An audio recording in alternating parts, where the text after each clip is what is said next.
L'Olimpica Agragas questo giovedì gioca in amichevole non ufficiale contro la Pro Favara, formazione che milita nel campionato di eccellenza Girone A.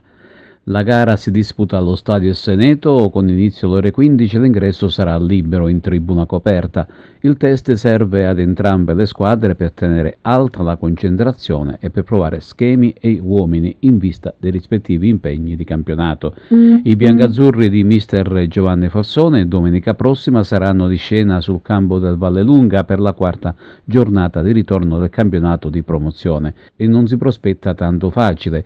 I recenti risultati, non certo esaltanti, un punto in due gare, hanno sortito una sorta di disamore nei confronti della squadra, ammorbidendo gli entusiasmi della tifoseria rinati nel momento in cui i ragazzi di Giovanni Falsone erano riusciti, vincendo con il calcio a termine, a rientrare nella top per i play-off.